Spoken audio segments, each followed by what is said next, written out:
por estar aquí. Y la verdad es que si tengo que decir algo así sin pensarlo mucho, digo que hoy es un gran día, al menos para mí, porque hemos conseguido concretar este proyecto del Observatorio Astronómico de la Universidad después de nada más nada menos que 14 años. O sea, ¿qué hemos hecho en 14 años? La gente se lo preguntará, pero sería demasiado largo de contarlo. El hecho es que yo quiero agradecerle a mucha gente, digamos, porque esto se ha hecho gracias al apoyo de mis compañeros. Muchos de ellos donaban sus costes indirectos. Pablo, ¿te acuerdas? Me decía, no hay dinero mejor gastado. Y así se fue construyendo y se fueron comprando las partes para terminar de montar el observatorio. De todas las personas a las que tengo que agradecer, al que más tengo que agradecerle es a Ramón, porque hace 15 años cuando lo contraté con la idea de este proyecto, pues enseguida adhirió, pues no nos conocíamos absolutamente de nada, obviamente después de 15 años ahora somos grandes amigos, y si no me hubiese apoyado él, esto no se hubiese podido hacer. O sea, las cosas hay que decirlas con toda la claridad. A lo mejor que yo conozca, no sé, puede ser otros casos, pero este es un caso bastante atípico de colaboración de la universidad con la sociedad. Es decir, un miembro de la universidad que consigue la cooperación de un miembro de la sociedad que dedica tiempo y esfuerzo, sacándolo de su descanso personal, para llevar adelante un proyecto que está dirigido a la sociedad, o sea, ni más ni menos. Entonces es la persona a la que más tengo que agradecer. Y después, bueno, obviamente si tardamos 14 años no es porque seamos especialmente perezosos, es simplemente que también hubo gente que se ha opuesto, y a esa gente pues también hay que agradecerles, porque gente con el carácter de Ramón y del mío, la oposición lo que suele hacer es simplemente aumentar la determinación de hacer las cosas, ¿no? Así que también agradezco a los que se han opuesto. El hecho es que bueno, está bien. Esto es un sitio pequeño, todo se sabe. El hecho es que el observatorio está ahí. O sea, es un telescopio de 40 centímetros de diámetro, realmente es bastante espectacular, es un pequeño robot, ¿no? O sea, él puede posicionarse solo, buscar, no sé cuántos tiene, cerca de 300.000 objetos o cosas por el estilo, o 100.000, ¿no? Puede localizar por sí solo una enorme cantidad de objetos, incluso hasta te pregunta si quieres ver lo mejor que hay esta noche para ver y te lo muestra, posicionándose solo y haciendo todo el software. Este tipo de telescopios son semiprofesionales en el sentido de que se pueden usar también para investigación. De hecho, hace 2 o 3 años, por primera vez, un aficionado con un telescopio como este descubre un exoplaneta. Descubrir exoplanetas es una tarea dificilísima, pero toda la tecnología profesional ya está en estos telescopios, con lo cual las posibilidades que se abren son enormes. Alguien me preguntaba si se iba a dedicar a investigación. Pues sí, si alguien quiere, fenomenal, pero la idea siempre que ha movido este proyecto ha sido ofrecer una actividad a la sociedad y permitir que aquel que de alguna forma tenga inquietudes por la ciencia, pues se acerque y acercar a la sociedad a la universidad a través de la ciencia y de la astronomía. Y de alguna forma, pues bueno, si somos capaces de que la gente joven descubra vocaciones científicas, pues fenomenal. Y los que no son tan jóvenes, si tienen inquietudes por la ciencia, pues también, porque se la podrán transmitir a sus hijos y a lo mejor estamos descubriendo futuros científicos. Ese ha sido siempre el objetivo de este proyecto, que así simple como es, nos costó hacerlo comprender. Entonces, nada, mi agradecimiento total a Ramón y a mis compañeros que me apoyaron y me alentaron con esta idea. Muchas gracias, Roberto. Tiene la palabra Pedro Lazcano, concejal de Cultura del Ayuntamiento de Ciudad.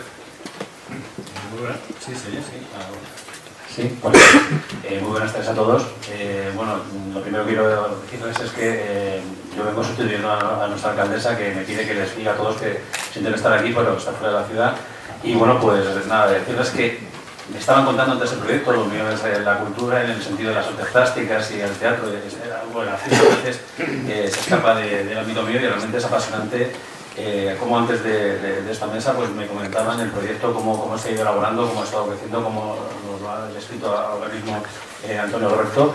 Y yo creo que es muy interesante esta iniciativa, que yo creo que es novedosa en el sentido de abrir las puertas de la universidad, que a veces pues parece que para llegar a ella hay que estar matriculados. El proceso, abrirnos las puertas a todos los ciudadanos, podamos acceder a la cultura, a la alta cultura, por decirlo de alguna manera, a la alta ciencia, ¿no? A través de estos aparatos que van a, pues, a contribuir un poco en beneficio de toda la sociedad. Agradecerles de verdad que nos hayan invitado al Ayuntamiento, que tengamos presencia bien en este evento y pues nada, yo sé que voy a terminar ya porque lo que hemos venido realmente es a escuchar la conferencia, que luego Sobrino nos contará un poco pues, esta pequeña aproximación o primera aproximación para todos aquellos que somos nuevos en este campo, ¿no? Y pues, muchísimas gracias por estar aquí. Muchas gracias. Pedro tiene palabra. El concejal, el vicerrector de Investigación Política Científica, Julián García. Muy bien, muchas gracias y buenas tardes a todos. Bueno, para mí es una verdadera satisfacción estar hoy aquí, ¿no? En mi calidad de vicerrector de investigación, pero también de director de la cátedra que la universidad tiene con Enresa, ¿no? Dentro de las actuaciones que nosotros llevamos a cabo dentro de esta cátedra, hay una que es la de la difusión de la cultura científica, y claramente tanto la conferencia de ahora como lo que hoy vamos a inaugurar pues entra de lleno en este objetivo que es difundir la importancia que tiene la ciencia para la sociedad. Creo que además, como ha comentado el profesor Píriz, en la inauguración del Observatorio Astronómico de la Universidad de Castilla-La Mancha, estoy seguro que va a servir para despertar vocaciones en los jóvenes, para de alguna manera cambiar nuestra forma de pensar y de actuar, para intentar entre todos, desde abajo, desde el inicio de nuestra vida, que seamos conscientes de lo importante que es para una sociedad la investigación. Estoy también convencido de que ello va a servir para descubrir vocaciones, valores entre los más jóvenes, que espero que sean los usuarios mayoritarios de esta nueva instalación. Por mi parte nada más, estoy seguro que va a ser un éxito, tanto la conferencia como el observatorio, que además el observatorio es una de estas acciones que perduran en el tiempo, que va a perdurar en el tiempo, y por tanto para la Cátedra de Empresa ha sido un auténtico placer colaborar de una forma moderada en este evento.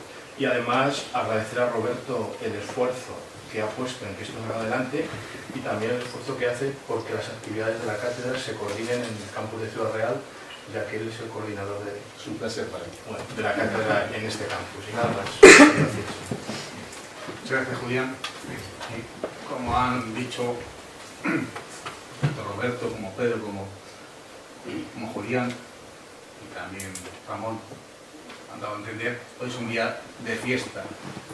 Son la segunda jornada de astronomía que me quiero poner en valor, pero es una fiesta porque, aparte de las jornadas y por la conferencia que nos va a dedicar seguro Ramón, es una fiesta porque damos nacimiento a una iniciativa que, como ha dicho Roberto, ha costado 14 años, muchos esfuerzos, imagino que algún disgusto, y también he oído también que has abreado a tus compañeros.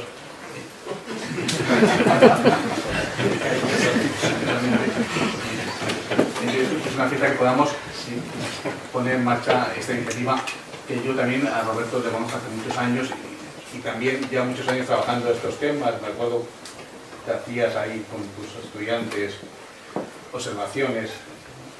Es una fiesta para la universidad. Es una fiesta para la universidad y también es, como ha dicho Roberto, una manifestación de la colaboración entre la universidad y el resto de la sociedad. En este caso, Ramón Sobrino, los compañeros también que os ayudarán, la sociedad civil y también la sociedad articulada a través de sus organizaciones. En este caso, la presencia de Roberto, del concejal, y en presentación suya, y también de la alcaldesa, y también está previsto que se incorporen tanto el delegado de la Junta en Ciudad Real, Antonio Lucas, que tenía un compromiso en Toledo, que viene corriendo a Ciudad Real, y el propio presidente de Enresa, que también está con asuntos en Madrid, pero quiere venir a las 9:30 al montaje de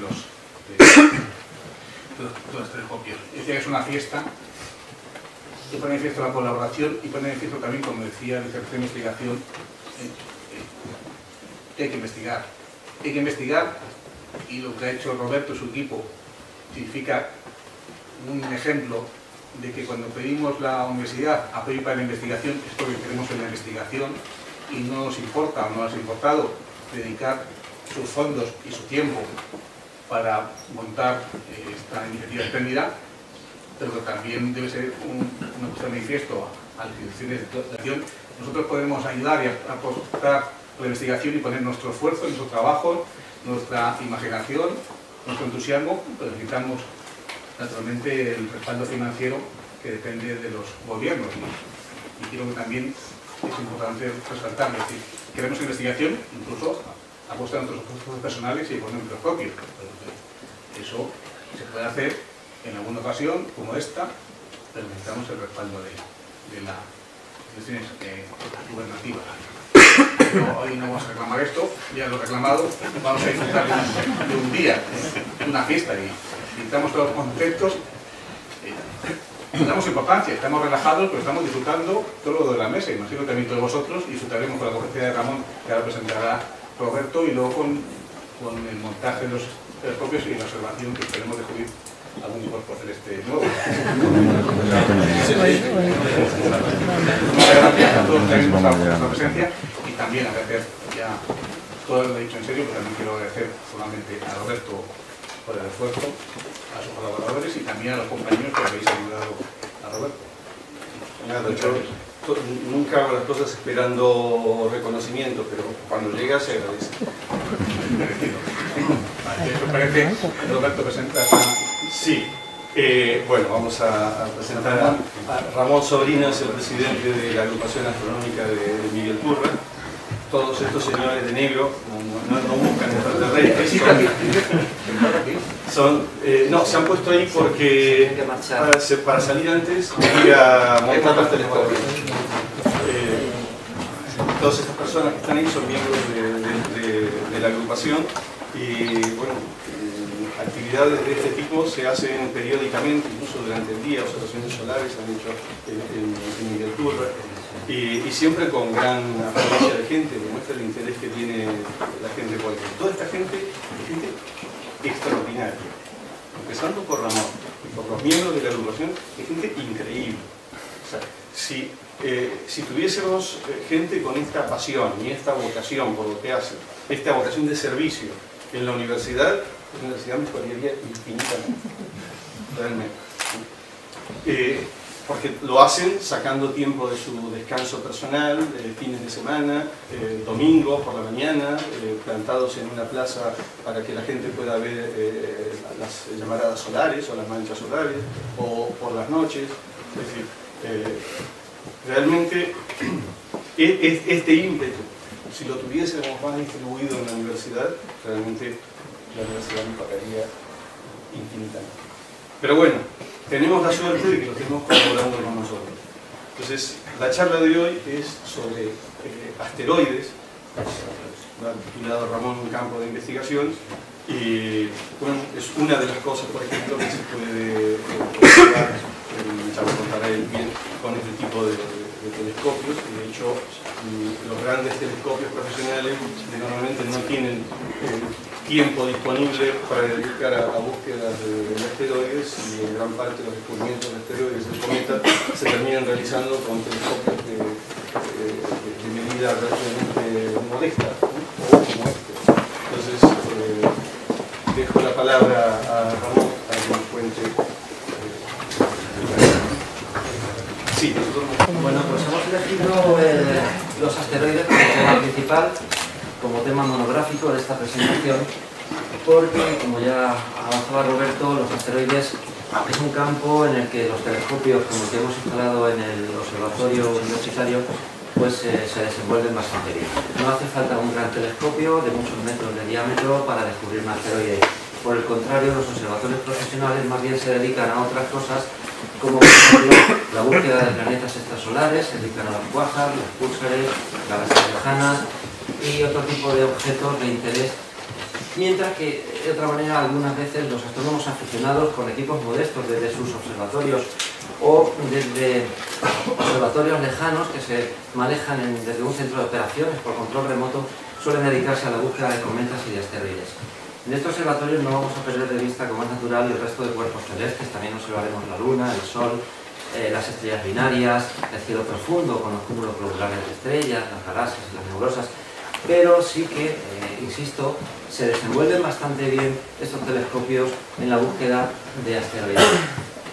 Este es el tema por el que quizá hemos elegido, o sea, el asunto por el que hemos elegido los asteroides para la presentación. Pero también es cierto que muchas personas, parte de la ciudadanía, tienen sus preocupaciones con el tema de los asteroides debido a la serie de acontecimientos que han tenido lugar durante los últimos años y, viendo un poco más para atrás, tenemos también presente que los dinosaurios pudieron extinguirse por culpa de la caída de un asteroide. Eso lo veremos ahora un poquito más adelante. Los asteroides son cuerpos normalmente rocosos, pueden tener una composición de conductas carbonáceas, pueden ser metálicos, pueden ser de silicatos y giran alrededor del Sol en una órbita más o menos estable.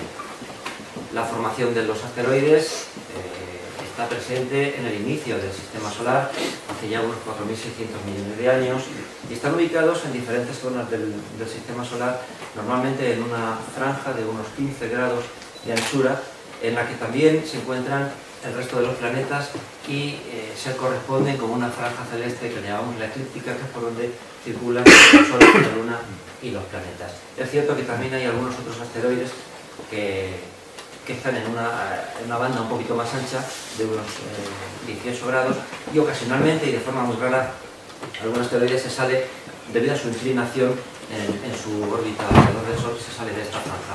Pero normalmente, ya digo, que todos se sitúan, por eso son relativamente fáciles de descubrir, aunque ya hay 350.000 o más descubiertos, porque sabemos dónde tenemos que mirar, dónde tenemos que apuntar los telescopios para su observación. El ejemplo de Ceres, este planeta enano, que ya no es asteroide porque hubo una redefinición en el año 2006 en una convención internacional de la Unión Astronómica que hizo una nueva clasificación de cuerpos celestes y Ceres, el mayor de los asteroides conocidos del cinturón principal, fue ascendido, vamos a decirlo así, de categoría, y desde entonces lo consideramos un planeta enano. ¿De acuerdo? Pues aquí en esta imagen podemos observar cómo el cinturón de asteroides alrededor del Sol, en el centro, tiene la presencia entre las órbitas de Marte y de Júpiter. Esta franja, esta zona, está ocupada por los asteroides del cinturón principal. La formación, como he dicho antes, tuvo lugar con el inicio del Sistema Solar a partir de la nube primigenia que formó todo el sistema. Y suponemos que este conjunto de miles y miles de asteroides no formaron un planeta, aunque fuera un planeta pequeño, no lo formaron por la influencia gravitatoria del gigante gaseoso, Júpiter, el planeta mayor del Sistema Solar. Esta influencia gravitatoria lo que produjo fue que los asteroides se movieran demasiado deprisa, con lo cual los choques que tuvieron lugar entre unos y otros, lejos de producir una aglomeración y formar cuerpos mayores, lo que hicieron fue que se rompieron en más pedazos y incluso aumentó el número de asteroides en este campo, ¿no? También es cierto que hay zonas, que aquí no están representadas en el gráfico, pero hay zonas de este cinturón de asteroides que son vacíos, son huecos donde no hay asteroides. A estos vacíos se llaman vacíos de Kirchhoff y está motivado porque, de nuevo, la presencia cercana de Júpiter y su influencia gravitatoria ha creado esos vacíos por efecto de resonancias orbitales, es decir, los ha quitado de un sitio y los ha colocado en otro. Esta es la fuerza de la gravedad que tienen los astros mayores. No solamente tenemos asteroides en el cinturón principal, como he dicho, entre las órbitas de Marte y Júpiter, existen otras 4 zonas más donde podemos observar asteroides. Una zona muy lejana en el Sistema Solar, prácticamente en los confines del Sistema Solar conocido, está el cinturón de Kuiper. Este cinturón de Kuiper fue previsto por un astrónomo holandés en la década de los 60. Sin embargo, hasta el año 1992 no se produjo el primer descubrimiento. Es interesante porque en esa zona se encuentra el planeta Plutón, que aprovecho para decir que ya no es un planeta. Igualmente, en la redefinición de objetos celestes del año 2006, también fue, en este caso, rebajado de categoría y se quedó como un planeta enano que en aquella zona se llaman plutinos. Bueno, pues en esta franja, entre las órbitas de Neptuno y Plutón, pues también existe una gran cantidad de cuerpos que son de naturaleza asteroidal. Lo que pasa es que allí también se encuentran muchos cometas. Parece ser que las zonas más frías, más alejadas del Sol, se mantuvieron los cuerpos más helados. Por el contrario, los más cercanos, lo que son asteroides ahora, están desprovistos de cualquier residuo gaseoso de la nube primigenia y, en consecuencia, vamos a separar de alguna manera los asteroides cercanos al Sol. No tienen ninguna sublimación de gases, mientras que en el cinturón de Kuiper sí que persiste todavía algunos de naturaleza cometaria que están envueltos por una masa de agua, agua sucia y algunos otros gases. Aquí tenemos una relación de todos los asteroides que se encuentran en el sistema solar. Tenemos los asteroides cercanos a la Tierra. Los asteroides cercanos a la Tierra son los que más nos preocupan y ahora entraremos un poco en el desarrollo de este asunto. Los del cinturón principal que hemos comentado, los griegos y troyanos, no tienen mucha importancia para nosotros, son un grupo de asteroides que comparten órbita con el planeta Júpiter y que se encuentran en su mismo recorrido alrededor del Sol, 60 grados por delante y 60 grados por detrás. Estos griegos y troyanos reciben ese nombre porque los primeros que se descubrieron se le asignaron nombres de la mitología griega. Tenemos también los centauros. Este tipo de asteroides se encuentran también en una zona bastante alejada del sistema solar, normalmente entre las órbitas del planeta Saturno y el planeta Neptuno. Aquí hay una zona de asteroides, pero poco poblada, quizá por su lejanía se han descubierto pocos, o quizás son pequeños. En cualquier caso, las influencias gravitatorias del planeta Saturno han motivado que en algunos casos, algunos centauros hayan sido expulsados del sistema solar o hayan sido precipitados al interior. En algún caso conocemos que la luna Febe, un satélite de Saturno, es un centauro capturado por el efecto de la gravitación. Luego tenemos el cinturón de Kuiper, que ya hemos comentado antes, y entramos un poco en desarrollo de los asteroides cercanos a la Tierra, los que normalmente en algunos casos llamamos potencialmente peligrosos, y de estos hay tres clasificaciones. Los asteroides de tipo Apolo tienen una órbita, esta así de color rojo, una órbita cuyo punto de máximo acercamiento al Sol, al que denominamos perihelio, está por dentro de la órbita de la Tierra. La órbita de la Tierra en azul, con el planeta aquí, lo vemos, y los asteroides de tipo Apolo tienen un máximo acercamiento por dentro de la órbita de la Tierra. Aquí, ¿qué puede ocurrir? En los puntos en los que las órbitas se cruzan, alguno de estos asteroides sí que podría ocasionalmente ser peligroso para la Tierra. Pero ahora mismo, para tranquilidad de todo el mundo, no tenemos un asteroide que amenace a una fecha cercana, en cualquier caso, pues nuestro sistema, ¿no? Posteriormente, otra de los asteroides que tenemos cerca de la Tierra son los de tipo Amor. Estos asteroides, que tienen la trayectoria dibujada en azul, son un poco más lejanos. En realidad no se acercan tanto a la Tierra, salvo en una pequeña zona del espacio, pero principalmente la influencia la tienen más con la trayectoria de Marte, con la órbita de Marte alrededor del Sol. Se supone que los dos satélites de Marte, Phobos y Deimos, sí que son asteroides capturados y se han convertido en satélites del planeta rojo.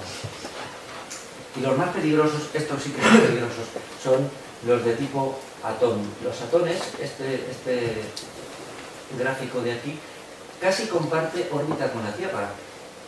Aquí nos podemos dar cuenta que normalmente la mayor parte de la órbita de estos asteroides está dentro de la órbita de la Tierra, pero tienen dos puntos en los que se cruzan las órbitas. Ahí es donde alguno de estos asteroides puede ser peligroso para la Tierra. Les contaré ahora después un caso en el que pudimos observar el asteroide 2012 LEA14, que lo estuvimos fotografiando el año pasado, que se acercó mucho a la Tierra. No sé si recuerdan que tuvo una aproximación de 27.800 kilómetros, y esto sí que puede ser peligroso. Bueno, ahora vamos a entrar en desarrollo un poquito con el tema de los dinosaurios. Hace 65 millones de años, esto prácticamente lo sabe todo el mundo, desaparecieron no solamente los dinosaurios, sino también prácticamente el 70% de todas las especies vivas de nuestro planeta. Fue una de las 6 extinciones masivas que ha habido a lo largo de la historia de la Tierra. Hay dos versiones, o hay muchas más, pero las dos que más fuerza tienen son la del choque de un asteroide contra la Tierra, un asteroide de grandes dimensiones que pudo ocasionar esta catástrofe. Tenemos un testigo, digamos, y es que en las capas de la Tierra aparece un estrato de iridio. El iridio es un metal que no está presente en la superficie de la Tierra, al menos en grandes cantidades, pero sí está presente en el interior de la Tierra, y a través de las erupciones volcánicas, en el magma, aparece parte del iridio. Entonces, una de dos: o tenemos un choque de un gran asteroide contra la Tierra, y los asteroides sí que son ricos en iridio, con lo cual esa propagación en ese estrato terrestre, que está repartido por todo el mundo, puede ser procedente de un asteroide. O de otra manera, podemos haber tenido un episodio de gran actividad volcánica en el que el iridio que ha salido a través del magma volcánico se ha presentado en la superficie de la Tierra, ¿no? Este es un acontecimiento que evidentemente nos posiciona para justificar la extinción masiva de todas aquellas especies de 65 millones de años en el final del Cretácico, principios del Terciario, lo que los científicos llaman KT. En ese término se explican los geólogos que estudian este tipo de situaciones. ¿Qué ocurre? Que visto de esta manera, pues hombre, no es difícil que un asteroide de grandes proporciones choque contra la Tierra y vuelva a producir una extinción masiva. También es cierto que los grandes asteroides tienen órbitas normalmente estables. Y esto también sucede porque la antigüedad del sistema solar se remonta a 4.600 millones de años, y los gigantes gaseosos, 4 planetas mayores, se han encargado de posicionar los asteroides más grandes en su sitio. Y también, dicho de otra manera, lo que tenía que haber chocado, pues ya ha chocado. Es decir, ahora, si el cielo nos lo permite, cuando veamos la Luna, observaremos que tiene cantidad de cráteres, miles y miles de cráteres. De hecho, hay muchos millones en la Luna, igual en el planeta Mercurio. También es cierto que la Tierra ha sufrido el impacto de muchos asteroides y cometas en tiempos pretéritos, pero claro, esas huellas están borradas por el efecto erosivo de la atmósfera, ¿no? Venus, con una atmósfera muy cerrada, pues tampoco presenta síntomas de craterización, pero nos fijamos en Mercurio, nos fijamos en algunas lunas de otros planetas que ya han sido visitados, y efectivamente todos los cuerpos celestes han sufrido el bombardeo de este tipo de cuerpos. Pero, como digo, ya somos un poquito ancianos y entonces vamos a pensar que los asteroides están ya ubicados. Pero hay posibilidades. Y este ejemplo que voy a presentar ahora enfatiza la hipótesis de un gran choque que pueda ocasionar una catástrofe a nivel global. La fotografía nos sitúa en el año 1994. Un cometa descubierto por un astrónomo norteamericano, que se llamaba Shoemaker-Levy 9. Este cometa fue atraído por la órbita, por la atracción gravitatoria de Júpiter, y cuando estaba llegando a sus cercanías, a una zona que llamamos el límite de Roche, que es donde las fuerzas de marea de los planetas empieza a tener una influencia mayor, en este caso lo que ocurrió con el cometa es que se hizo pedazos, se rompió. Tenemos que entender que los asteroides y los cometas no son cuerpos sólidos de una única pieza, vamos a decirlo así, sino que en su momento de formación, por acreción, por aglomeración de cuerpos más pequeños, se formaron. Entonces, con esa fuerza, o en ese límite de error, es posible que se desintegren, ¿Qué ocurrió? Que el cometa entró en una órbita caótica alrededor del planeta, se desintegró y se formaron 22 trozos que fueron chocando contra el planeta Júpiter, creando un rosario de choques, y le hicieron mucho daño. Lo que pasa es que eso, si lo extrapolamos a la Tierra, realmente el daño hubiera sido muy serio. No fue un solo impacto, fueron 22 impactos que duraron 2 o 3 días, uno tras de otro. El sistema de rotación del planeta, de Júpiter en concreto, bastante rápido, de unas 10 horas aproximadamente, motivó, por un lado, que el choque no fuera único en el mismo sitio, sino que el choque fuera múltiple. Claro, con un caso, aquí vemos algunas de las huellas de los diferentes choques. Si pensamos que esto puede llegar a ocurrir en la Tierra, pues evidentemente estamos perdidos. Vamos a decirlo de esa manera. Nuevamente tenemos aquí el mejor cráter, o sea, el cráter mejor conservado de nuestro planeta. El Meteor Crater, o cráter Barringer, se encuentra en el norte de Arizona, en Estados Unidos. Este cráter lo produjo un asteroide que cayó a la velocidad de unos 12 kilómetros por segundo, de unos 40 o 50 metros de diámetro, y ocasionó un cráter de 1 kilómetro 200 metros. Produjo una elevación sobre la planicie circundante, de unos 45 o 50 metros de elevación, y produjo una profundidad del cráter de unos 170 a 180 metros. Es un asteroide pequeño. La catástrofe no deja de ser local, pero hace daño. Esto ocurrió hace unos 50.000 años. Y los estudios dicen, no hay estadísticas, porque no tenemos más cráteres que observar, ni tenemos histórico. Es decir, no sabemos con qué frecuencia puede chocar contra nosotros un asteroide de estas dimensiones. Pero dicen algunas publicaciones que probablemente cada 50.000 años ocurra una colisión de esta envergadura. Si esto hace 50.000 años, nos toca pronto. Pero es que no tenemos histórico, porque hace 100.000 años no hay un cráter como este, ni hace 50.000. Entonces nos podemos quedar un poco tranquilos. De nuevo nos vamos a un caso más reciente en la historia de Rusia. En la Siberia, en Tunguska, una región poco habitada, en el año 1908 tuvo lugar un acontecimiento que no dispone de una explicación fija, es decir, no sabemos exactamente lo que ocurrió. Lo primero, porque es una zona muy despoblada. Lo segundo, porque eso hace ya más de 100 años. Lo tercero, porque cuando se investigó el fenómeno ya habían pasado unos 20 años. Creo que se investigó en el año 1929.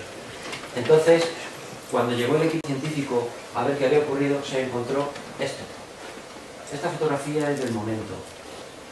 Se supone que un cometa, no de grandes dimensiones, pero en cualquier caso, un cometa que produjo un daño aproximado al de 3 o 4 bombas atómicas de las de tipo Nagasaki.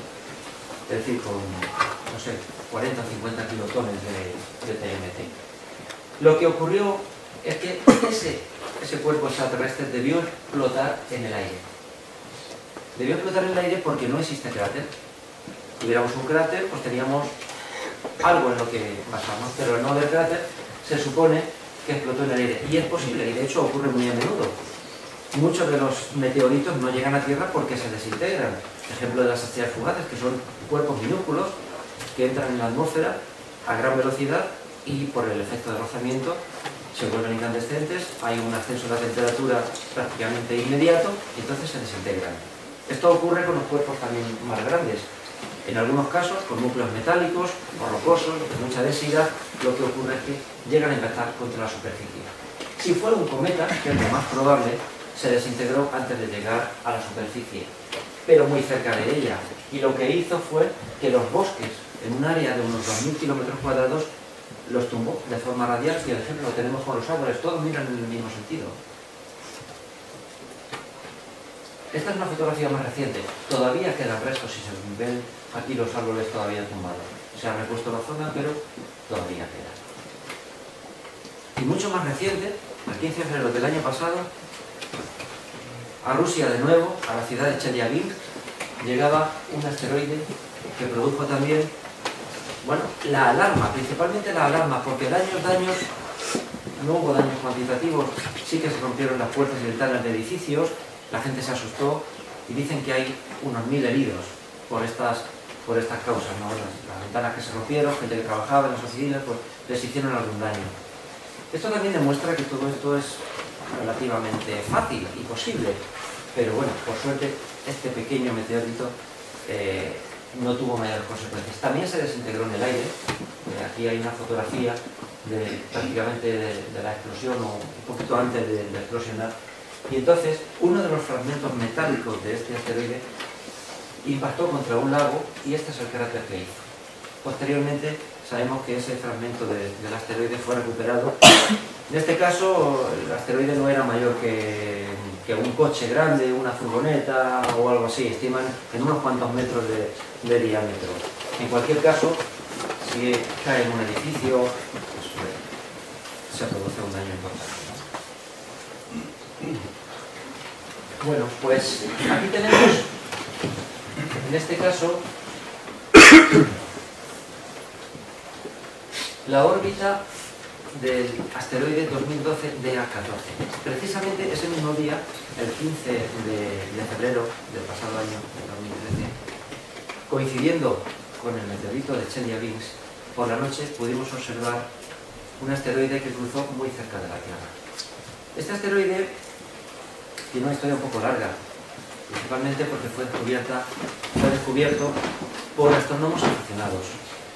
Astrónomos del Observatorio Astronómico de Mallorca. Es una entidad bastante fuerte en el descubrimiento de asteroides. Tienen sus observatorios en la isla de Mallorca y además tienen un observatorio en una comarca de Granada que se llama La Sagra. Este observatorio es remoto, se controla a distancia desde un centro de operaciones y con ese telescopio, con las características de que nosotros tenemos ahora en la terraza de Diney, pues con un telescopio parecido descubrieron ese asteroide. De acuerdo, este objeto, cuando ya se descubrió, se pudo calcular la órbita, se sabía que iba a pasar muy cerca de la Tierra. En ningún caso iba a representar un peligro, pero cuando un asteroide cruza la Tierra y hablamos de que la distancia a la que cruzó fueron 27.800 kilómetros, a nivel astronómico esa cantidad es ridícula. Prácticamente eso es como si un minúsculo balín cruza rozando nuestra piel y atraviesa la zona del vello. Esa comparación vale porque la gente puede decir, bueno, que 27.000 kilómetros es mucho. Claro que es mucho, no cabe duda. Pero si nuestro planeta hubiera sido un poquito más masivo, es muy probable que ese asteroide hubiera venido hasta nosotros, no hubiera cruzado el largo. Con lo cual, pues hombre, este es uno de los asteroides de tipo Atón, los que hablábamos antes, de que sí que son potencialmente peligrosos para la Tierra. ¿Qué diámetro tenía? 47 metros. Se calculó mediante unas señales de radar, se calculó su diámetro en unos 47 metros. Aquí vemos la trayectoria del asteroide. Está marcado aquí la distancia de 36.000 kilómetros, que es una distancia estándar a la que se alejan los satélites artificiales en su punto de máximo alejamiento a la Tierra. Los geoestacionarios tienen su punto de máximo alejamiento de la Tierra a 36.000 kilómetros. Cruzó dentro de la órbita de los satélites artificiales y bueno, a 30.000 kilómetros del núcleo de la Tierra. La Tierra tiene 12.750 kilómetros de diámetro, con lo cual, pues si salimos de la Tierra del centro y nos vamos a la superficie, lo que queda son unos 90 y tantos mil kilómetros de distancia.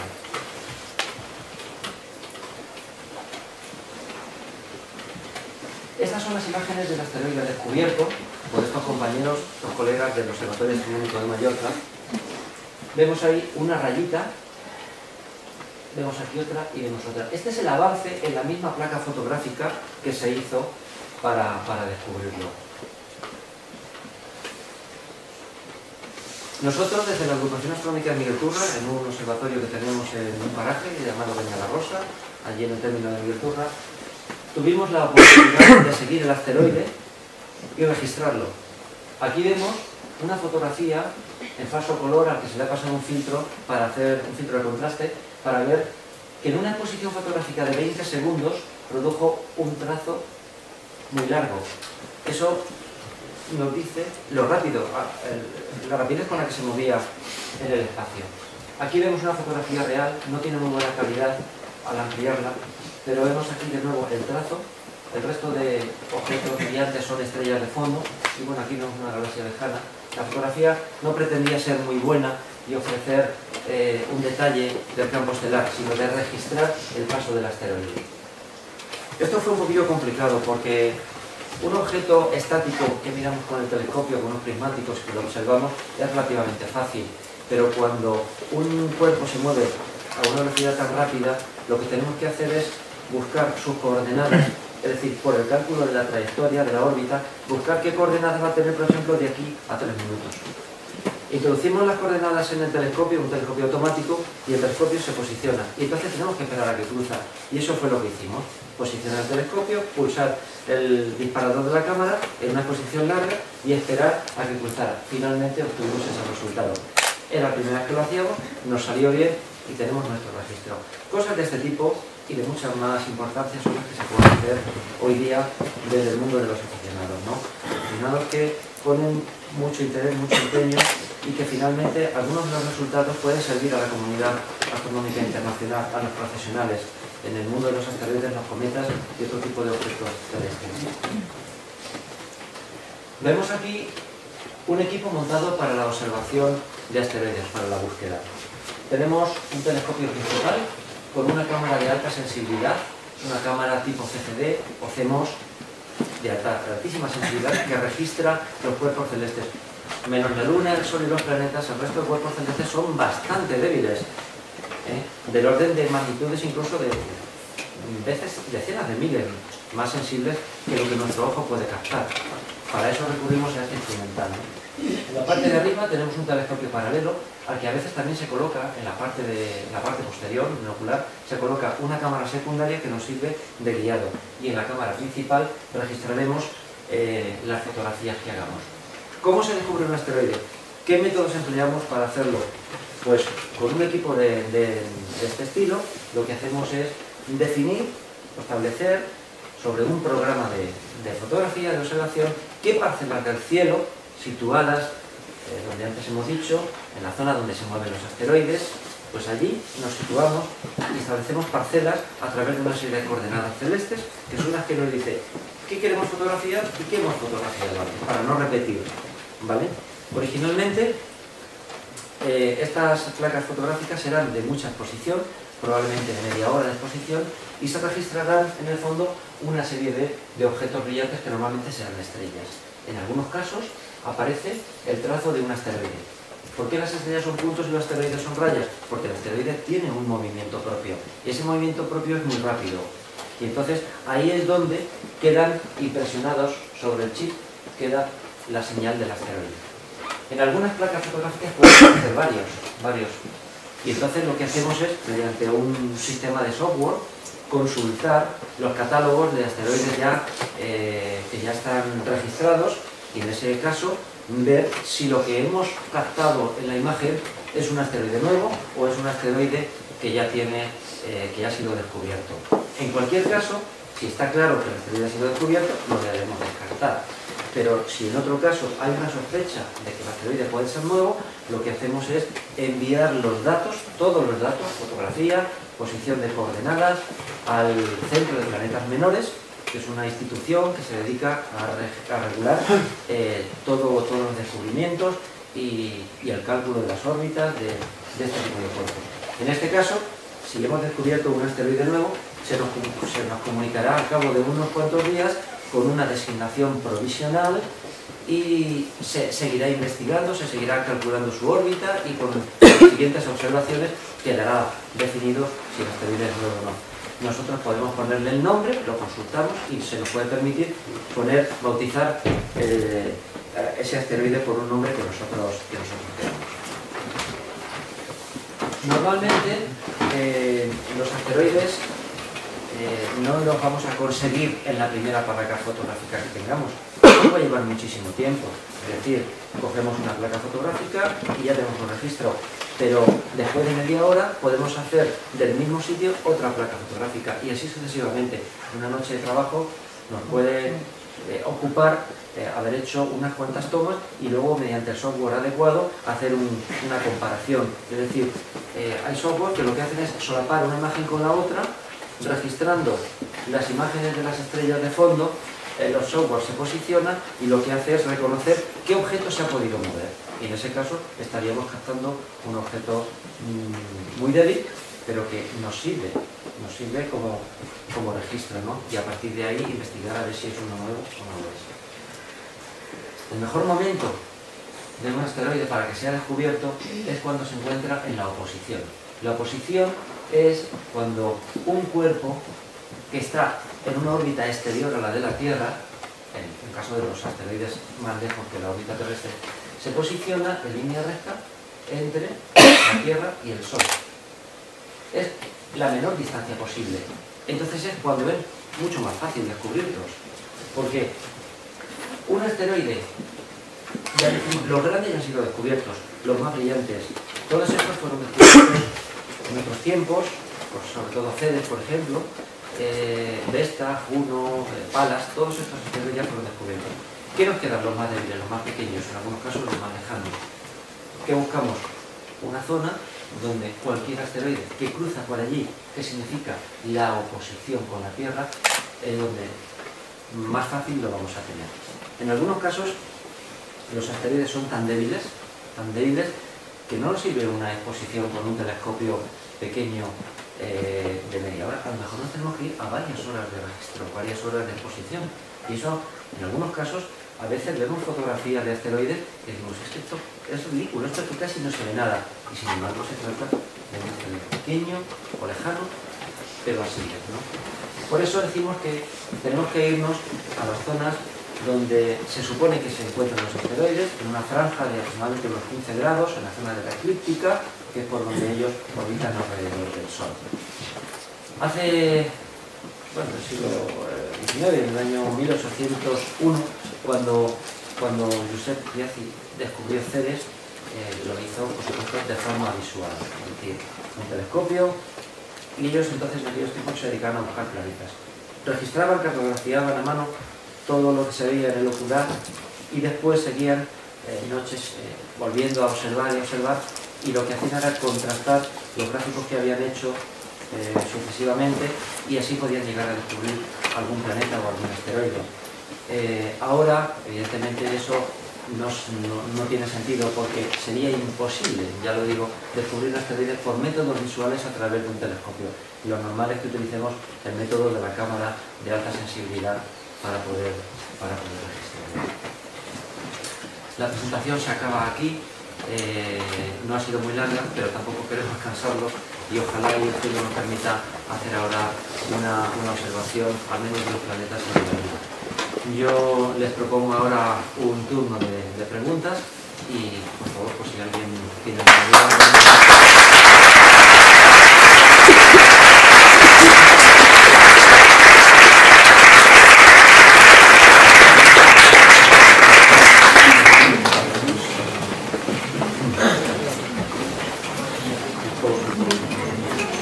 Nada, si hay preguntas, pues aprovechen, que es el momento de nada. Lo que no me ha quedado claro, o sea, Plutón ha pasado a un planeta enano o un planeta enano. Sí, un planeta enano.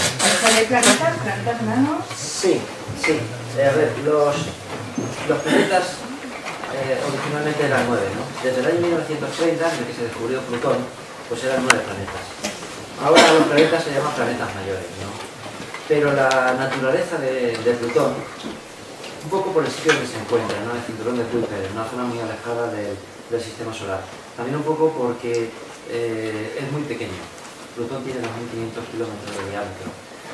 Un poco por la órbita, bastante excéntrica y bastante inclinada, 17 grados sobre el plano del sistema solar. Con lo cual, pues en una reunión de la Unión Astronómica Internacional en el año 2006, se hizo una redefinición de la nomenclatura y de las características de los cuerpos celestes, y de la misma manera que a Ceres se le consideró planeta enano, no llega a ser un planeta enano, pero tampoco llega a ser un asteroide.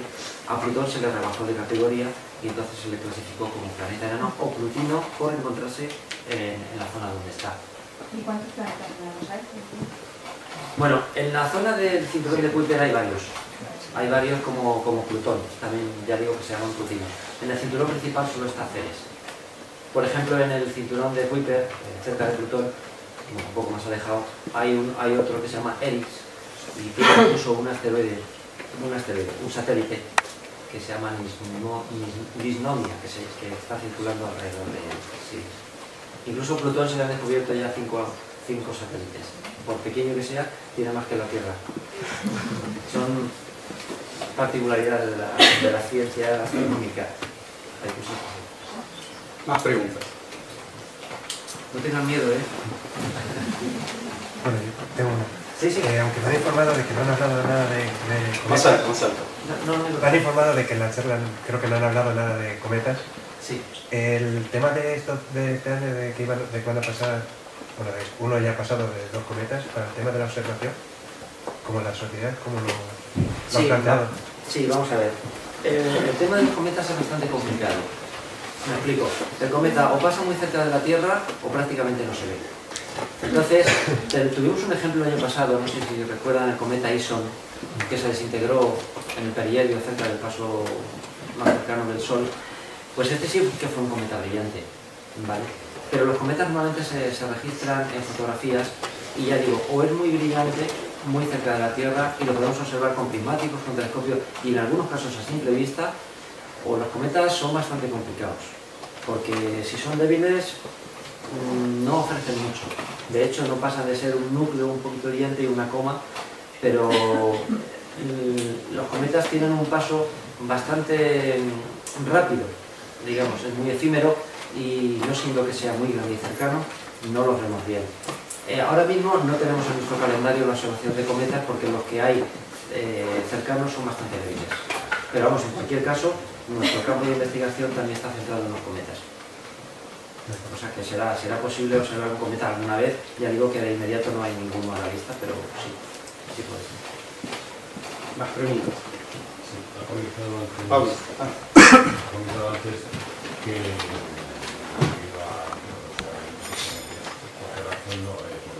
Alza la voz porque así te por la escuchamos. masividad de la Tierra no había posibilidad de que quedaran atraídos.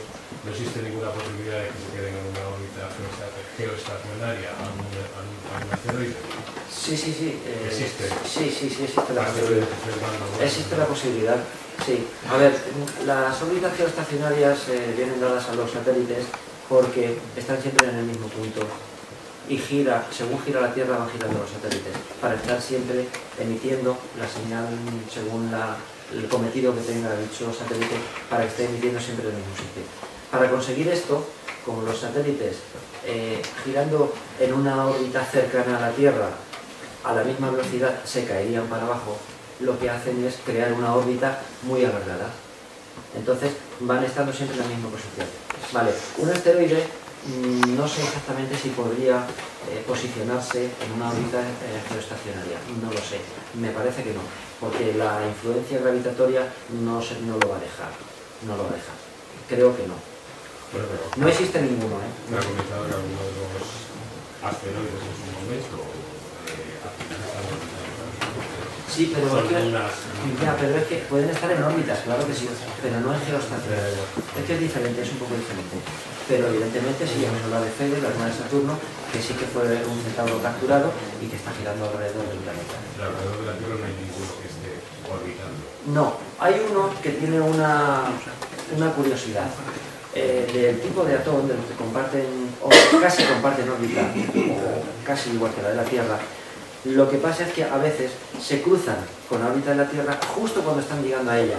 Aceleran su velocidad, la adelantan, pasan al interior a través de los nodos, de los puntos de intersección de las órbitas, y luego la Tierra lo adelanta al asteroide. Es una especie de juego que llevan. El 2012 DA14 es uno de estos. Sí. Y luego hay otro que hace una extraña órbita alrededor del Sol. También va jugando, según la Tierra, va haciendo una especie de círculos o sinuosidades en su órbita y son trayectorias muy raras. Todo está influenciado por la presencia de planetas, en este caso de la Tierra. Pero alrededor de la Tierra no hay solo la Luna. Pero es posible, puede. Bueno, la Luna no es un asteroide. No es un asteroide capturado. La historia de la Luna tiene varias teorías de formación y una de ellas, la que actualmente está vigente y es la que se supone que ocurrió, es que un cuerpo de tamaño planetario como Marte, se calcula que como Marte, chocó contra la Tierra. Pero estamos hablando de también tiempos primigenios, de hace a lo mejor 4.000 y pico millones de años. En este caso, ese choque lo que produjo fue un desalojo de materia, tanto de la Tierra como del cuerpo impactor. De modo que parte del cuerpo impactor siguió su trayectoria, que hay quien apunta a Venus, pero Venus es mucho mayor que Marte, con lo cual por otro lado también se descarta. Y en este caso, todo ese material quedó circundante alrededor de la Tierra, atraído por la gravedad terrestre, quedó orbitando alrededor y con el paso de los eones, pues lo que ha ido es conformándose en un solo cuerpo. Esta es la teoría, así que dicho de una forma rápida, que explica la formación del órbita. No es un asteroide, sino un cuerpo formado a partir de una colisión. Bueno, yo creo que un poco está relacionado con eso que acabas de comentar. Simplemente has comentado que cuando este asteroide, el 2012, el que pasó a 27.000 kilómetros aproximadamente, en algún momento has comentado si la Tierra fuera más masiva, hubiera podido tener el paso más consecuente. Sí. Si la Tierra es lo masiva que es, ¿cómo dices que hubiera tenido que pasar? ¿Conoces?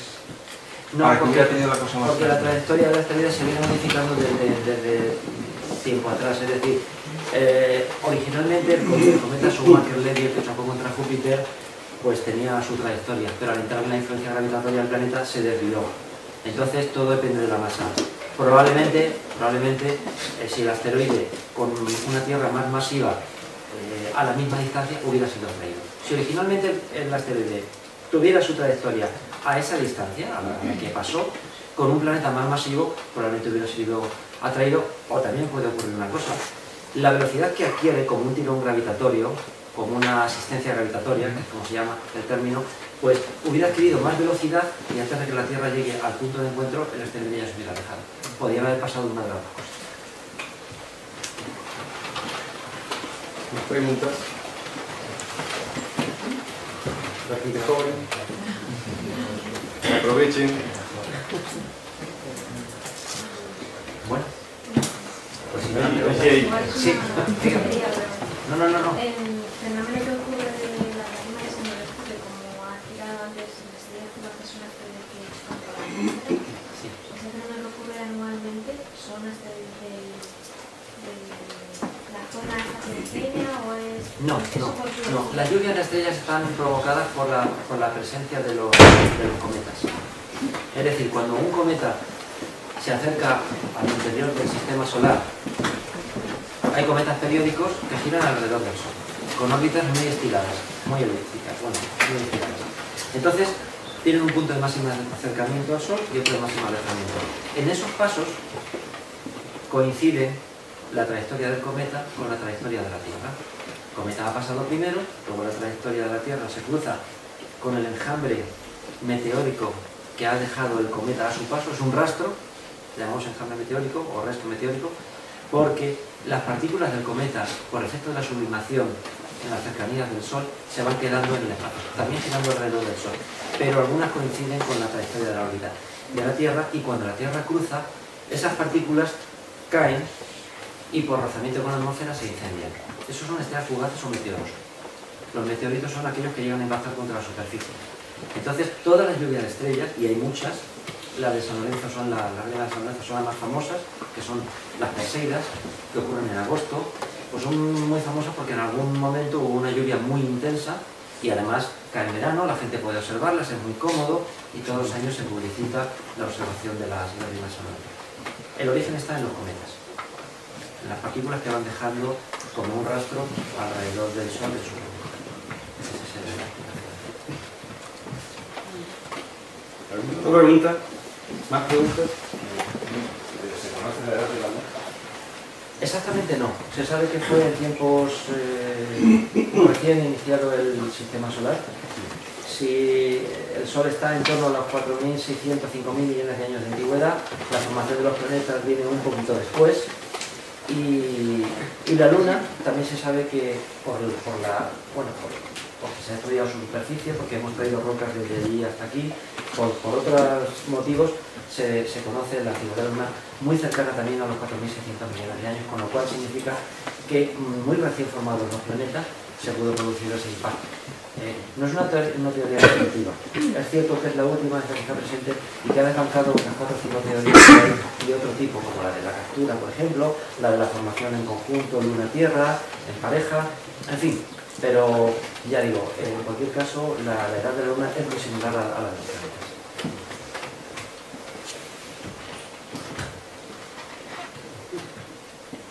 ¿Más preguntas? Bueno, ya acabo con una curiosidad. ¿Existe enterrarse o el planeta décimo o el planeta X o no, eso es una leyenda que apareció. Está basado en otras civilizaciones, las primeras civilizaciones mexicanas, Siria. Sí, bueno, no hay evidencia de que exista un décimo planeta, porque si existiera ya se había descubierto. Hay que tener presente que hoy día la tecnología es capaz de descubrir un planeta en una estrella que se encuentra a 200 años luz. 200 años luz es una distancia muy importante. Es el tiempo que tarda la luz en recorrer 200, o sea, la distancia que recorre la luz en 200 años, a la velocidad de 300.000 kilómetros por segundo. Si hemos sido capaces de descubrir un objeto que orbita a una estrella allá, ¿cómo no vamos a descubrir un planeta que está en el sistema solar? Es verdad, se nos pueden escapar pequeños asteroides de tamaño insignificante, eso sí se nos puede escapar. Por eso el de Chelyabinsk, este asteroide que cayó en Rusia, no se vio, era relativamente pequeño y no se descubrió. Pero un planeta como tal estaría descubierto desde hace ya mucho tiempo. Es natural que leyendas hay de todo tipo, yo he oído y he leído barbaridades, pero honestamente no. Mira, ahí tienes una pregunta de una futura científica. Es que tenía otra pregunta que hacer este hombre. No, ya. Vale. Dime. ¿Los planetas son esféricos?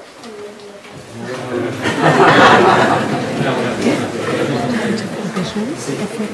Los planetas son esféricos por dos razones principales, y si hay alguna más que mi profesor me lo diga, porque él sí que sabe esto. A ver, los planetas pueden ser esféricos también un poco por la densidad, ¿vale? Pero principalmente porque giran alrededor de su eje. Como giran alrededor de su eje, como un balón que gira muchas veces, pues en la formación de los planetas, al principio no era una materia dura, para que lo entiendas bien, era una materia mucho más caliente, ¿vale? Y cuando un objeto gira alrededor de un propio eje, toda esa masa se va conformando en una esfera. Luego también por el tamaño. Si la Tierra fuera mucho más pequeña que los asteroides, no se pueden formar esferas, sino que se quedan de otra forma. De todas maneras, si mi profesor quiere añadir... Bueno, te agrego algo. Adelante. En realidad no es tan fácil explicarlo en términos llanos, es en realidad bastante complicado. Pero es simplemente un equilibrio de fuerzas. Lo mismo que por qué el Sol o las estrellas son esféricos. En el fondo uno puede pensar que, bueno, hay una fuerza que lo empuja hacia adentro, y esa fuerza es la fuerza de la gravitación, y apunta en la misma dirección, o sea, siempre hacia adentro, radial, isótropamente siempre en dirección hacia adentro. Con lo cual tiende a irse hacia adentro todo lo que puede. Pero ¿qué pasa? Adentro tiene la materia que le hace presión hacia afuera. Entonces la fuerza de gravitación la compacta y la presión no deja compactarla, hasta que se alcanza un equilibrio. Idealmente ese equilibrio hace que tenga esa forma esférica. Porque la fuerza principal es una fuerza radial. Entonces esa isotropía hace que todos los cuerpos celestes tengan forma aproximadamente esférica. Después se desvían un poquito de la felicidad porque giran y entonces por la misma fuerza centrífuga, ¿no? Esa que cuando uno pone la ropa en la lavadora te la seca, ¿no? Y te expulsa hacia afuera, o cuando uno va al tío vivo y te expulsa hacia afuera, pues hace que se achaten un poquito en los polos, y uno dice la Tierra es geoide, es esa forma un poquitín achatada. Pero son en general esféricos debido a eso. Los asteroides, como son muy pequeños y son trozos de piedras más grandes, pues no han tenido tiempo de alcanzar ese equilibrio y se quedan así como están. Entonces, bueno, han visto seres, ¿no?, que tienen una forma arbitraria. Pero todos los cuerpos grandes que se han formado al principio del sistema solar, o las mismas estrellas, depende de este equilibrio, pues tienen esa forma esférica. Pero no es tan fácil de explicar en términos llanos. Es algo que en mecánica de fluidos, pregúntenle a Pablito, es equilibrio hidrostático. Bueno, nada, antes de irnos, que se ha incorporado el presidente de Enresa, y bueno, yo le agradezco muchísimo que haya venido a esta actividad, y bueno, nada, ahora podemos trasladarnos al aparcamiento del instituto. Ya los compañeros se han ido allí a montar los telescopios, ya se está haciendo la noche y podemos empezar a ver. Muchísimas gracias.